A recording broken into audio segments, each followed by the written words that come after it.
Lately, I've been feeling really restless. Some days I've been waking up in a panic, feeling like I'm not doing enough. And then there are other days where I just feel absolutely exhausted.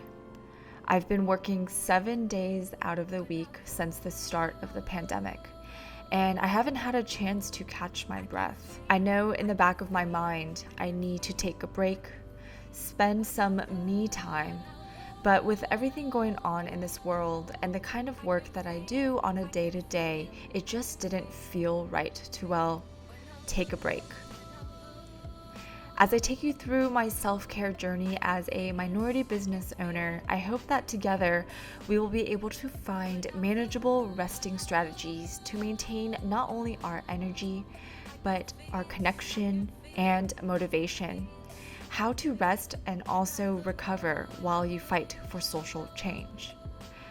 Before I take you on this journey, I am Michelle.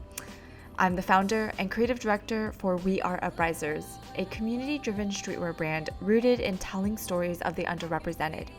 You will oftentimes finding us collaborating, working with activists, trendsetters, people who we call warriors of change to mobilize and transform our communities.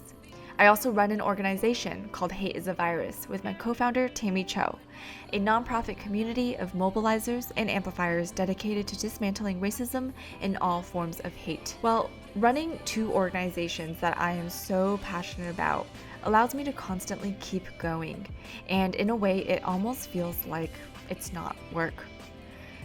This sounds awesome on paper. An ideal situation where I feel like anyone is really trying to find something in life where they care enough about and are able to make a living off of. But sometimes I get carried away and not realize how much time has gone by. And for example, realize that I haven't eaten all day. That's just one example out of the many things I catch myself doing or not doing. I know that it's not healthy and I can't be doing this for the rest of my life. And so I finally decided that I need to put an end to this and find a balance that would work for me. Everyone's self-care looks different, but I hope that by taking you along this journey, it will hopefully give you some ideas of ways that you can implement practices in your own life. Note that self-care is important, but I want to also find ways to go beyond that.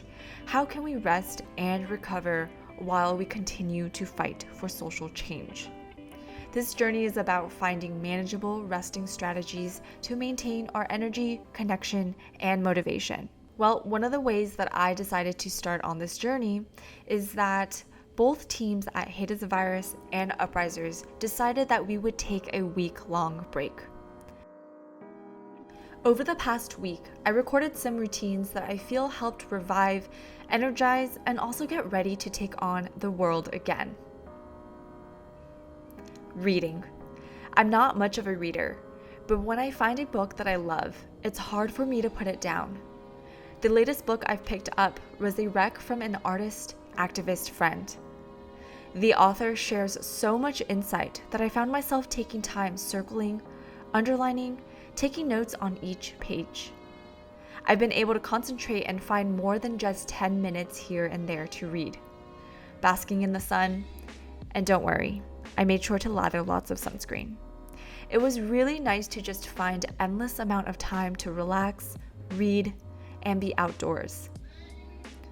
P.S.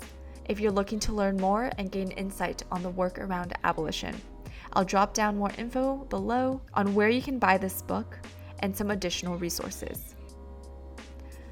Reflecting and journaling. Both teams at Hate is a Virus and Uprisers have been moving 100 miles per hour since last year. So much has happened over the last year, and I personally haven't had a chance to reflect all that has happened. I used to have a routine of writing in my journal every night before I went to bed, and when I woke up in the morning. This really helped calm my mind and just take a moment to really digest what is going on, check in with myself to see how I was feeling, and collect my thoughts so that I can make the best decisions moving forward. Recently, it's just been so inconsistent, and honestly, I've had a lack of motivation to do any sort of journaling. But I decided to change that up and start up this routine again. It's fun sometimes going back to your old journals and rereading what was going on in your mind, seeing goals you wanted to manifest for the future, and now realizing that you have accomplished them.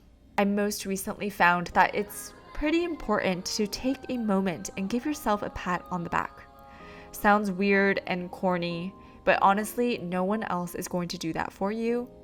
And it's okay to sometimes take a pause and acknowledge and tell yourself, Michelle, good job. Other ways I found myself reflecting is when I was just doing random things around the house last week. Going to the flower market and then coming home to arrange flowers, just cleaning around the house, showering, and then sometimes some of my best ideas and thoughts come from when I go on a long drive. And then lastly, spending time with family and friends. This one has been the most difficult for me for the past couple of years. Actively carving out time for people I care about. And though this may seem easy for some of you who are watching this today, it has been a constant struggle for me. I'm still working through this, to be honest, and maybe it's because I'm a workaholic. Maybe because I feel that I need to accomplish something now before I can enjoy life. Ever since I left my corporate life and began my entrepreneur journey, family, friends, and my own health became secondary. And I'm not proud of it.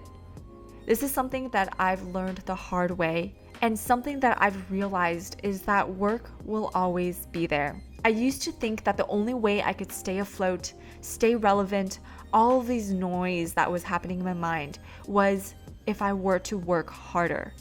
But recently, I've come to realize that working harder only means that it is only going to bring in more work. And more work means taking away any spare time that I could be spending with family and friends.